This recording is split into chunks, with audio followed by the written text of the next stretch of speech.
Alright, jumping right into this video. I haven't seen it yet, so... A lot of potential to be super obedient, and then you tell him to work, right? The problem is he's obsessed with food, which is making him aggressive over it, okay? So again, animal, canine, food. These are primal instincts we're dealing with here. So he needs to understand that not only can he not growl and bite to get what he wants, kind of like a kid doing something and then you being like, okay, fine, you have it. They're gonna always want to do that, right? But you have to be safe, and that's what I'm here to do. So this dog, with my years of experience, I can tell is not inherently an aggressive dog. He doesn't mean any harm. He's not malicious. So the only issue he has is when a high value food is around, it's his, or he thinks it's his. So you have to be able to say, no, it's not, and break it down, right? Because right now it's hit or miss, which means if I take this food. This is why when I do give them food, especially in the beginning, I always make sure they understand that that food is mine and I'm giving it to them. It makes it so much easier when I need to take it back. I want him to know, like, yes, you can have it, but you can take it from me out of my hands very nicely. You can sit for me. So I'm taking this high-value obsessive behavior, and I'm kind of desensitizing it to, like, hey, you're going to get it a bunch if you work. So I want him to understand that he has to work for his food, he has to work for that high value. And then we're going to work on the actual command. So when I put the food down, okay, he wants to do everything for it. Yeah, buddy, this is good. So when I put the food down, all dancing. He's going to lunge for it, and I'm going to just say, leave it, okay? Then I have to make sure that the dog understands that it's not the food that's becoming a negative. It's when you lunge at it without my permission, that's where it's negative. Does that make sense? That's kind of step one. The second step is going to be, when he has it, will he back off of it? So, in a perfect world, he's gonna lunge for it, I'm gonna say leave it, he's gonna back off. That way, if he does have it and it's in his possession and you're not around, and you say leave it, he might back off. Alright? Sit. Oh, I'm gonna let him know what I got. He's a good dog. So I'm gonna put it in this bowl. Now, leave it. So there's a couple of things that you've already done, right? So before he's completely out of See, like, with this guy right here, if you want to see the video of me going over how I rehabilitated this beast over his food aggression. So him, if it was high-valued food, you would not want to be doing it with him like that. Just because the minute you put it down, it's just not safe. It's not safe. So if you've got a really powerful breed, you don't even want to be holding onto the leash like that. You want to have them tethered to something else, so that way if they go crazy, you can step away knowing that they're going to only be able to go so far away from you, and they can't actually attack you because they're tethered to, say, your wall or your fence. Not only did we have aggressive behavior for food aggression, we had a dog that was completely out of control in general, which those two, they get along very well. Right? So now that we've kind of gotten him under control with the little micro prong, and he's very responsive to the leash, he's understanding that, hey, the pressure on the collar means something, right?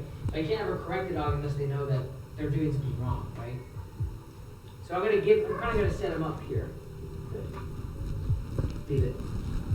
Good. So did you pull it a little bit? He pulled himself. And that's hard for me because I don't explain to you what I'm doing, I just do it. And those are some of the hardest parts when you are so used to just reacting like a trainer like him and I are. You know, you do something without even noticing it sometimes. The dog will do something and you'll just correct them, not even thinking about it. It becomes second nature. Mine works dog, right? So it's hard. I already knew in my left hand I had enough room to correct him. So it's kind of like if you've ever seen movies where Iron Man can like look at things and like dictate exactly how far it is, what he needs to do for speed. No, that's what I did. So I put it down, and judging by the distance it was from the dog, I moved my hand up and down the leash to make sure if he lunged for it, he couldn't get it. That's right. So yes, that's what I did. He basically shortened up the leash, right? So that way when the dog went to go for the food, he wouldn't actually have to do a correction and pull his hand back, because the minute the dog went forward, the leash was now shorter, and it was just going to paw up on him and correct him without him actually doing anything. Dog did it for him. Okay, he corrected himself, okay? Corrected himself. Put this down. Yeah, buddy. Good. Good. So I'm not teasing him. I'm actually giving him food, and then I'm, oops. could leave and then I it. pick it back up. Yes, Okay? good job. You see how he lunged the first time, and I said that word, right? And the second time he didn't do it. Okay? Good. Leave it. Yes, good. The success is going to come from when he lunges at that, and I say leave it without pressure, and he moves away. If he does that, we win, and we're on to the next one, okay? And if he doesn't, then we have to continue to work on that. Okay? Go. Yeah, or whatever, yeah. Ooh, human food. Been harder for them to resist.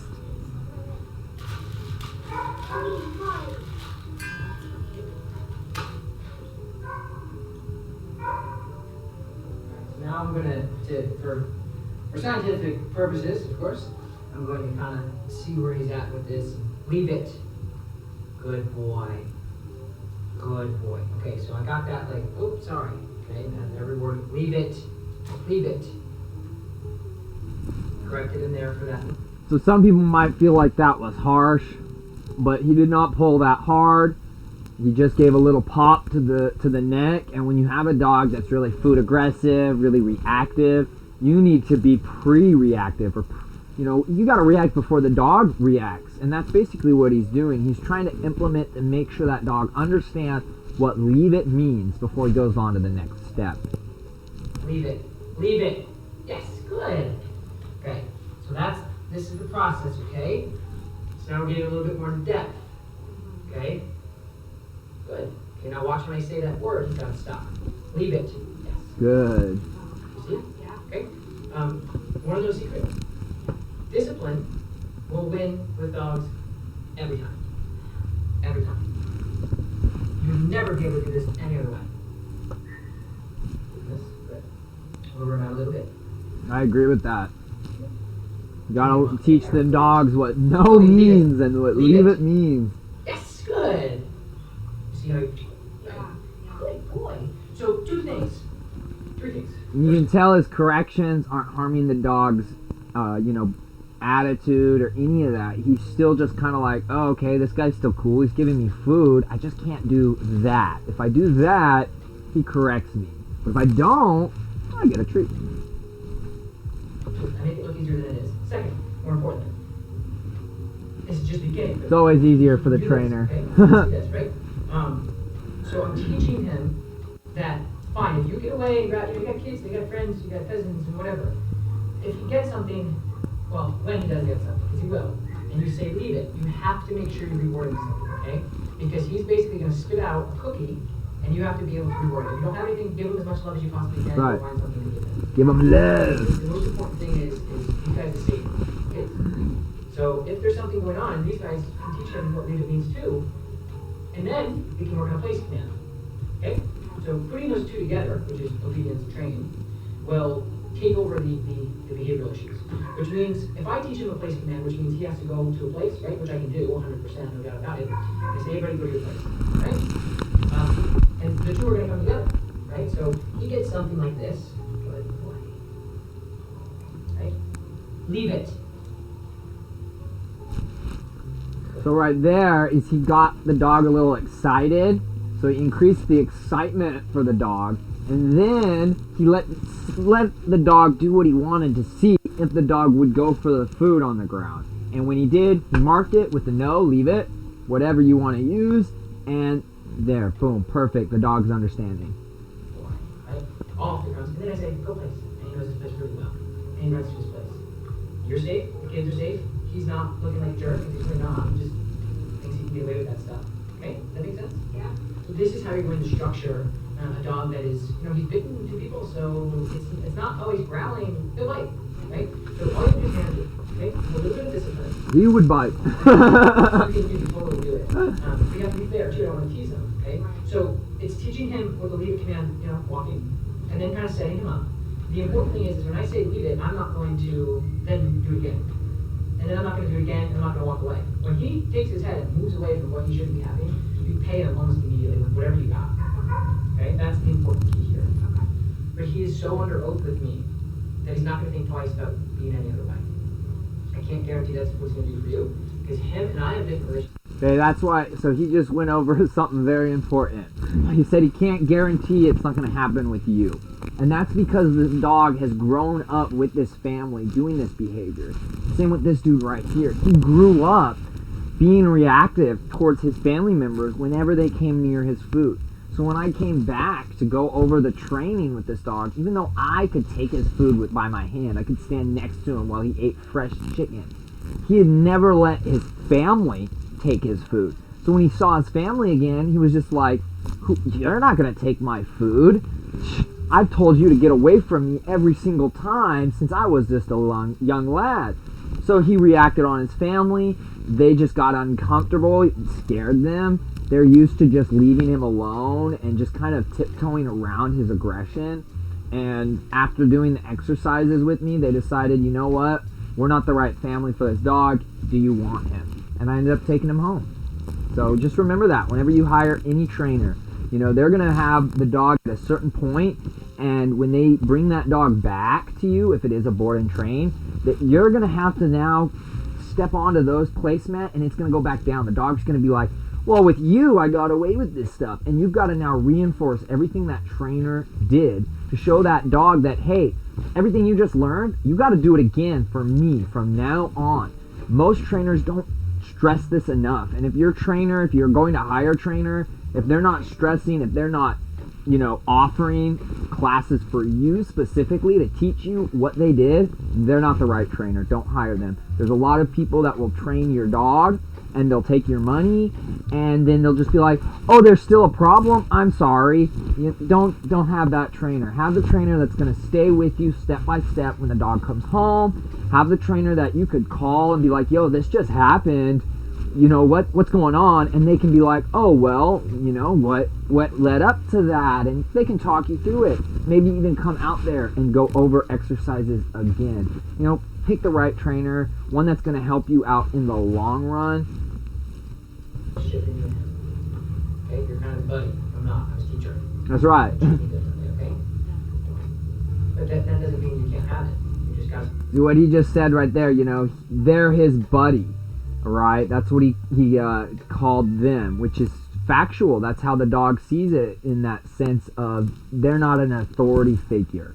And that's why it's really important, especially with a powerful breed, that you establish those boundaries first, and then you can be as friendly and playful as you want. Boundaries first, then you can be playful. Just like a kid, you can't let a kid do anything they want all the time. They'll be eating candy and be doing whatever the heck they want, and you'd have a horrible life. And some people are okay with that, but when you have a powerful breed, you cannot do that. It's just not safe.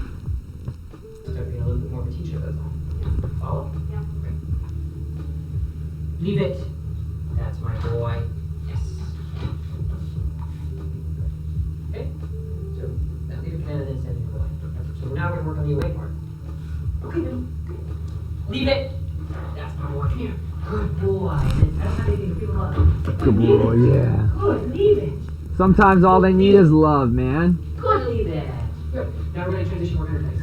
Okay? Place command is much easier, but they're both really easy. And then in the future, we'll put in the e-collar so you can do it anywhere in the house at any time. Alright? So now, same thing, okay? So now that we've conditioned place. Yes, good place. Okay? Alright, so now you break. So you walk in the house. There's stay on the ground. He said, ooh, get back. He goes over. You don't leave it. Go to your place. Good job. Good boy.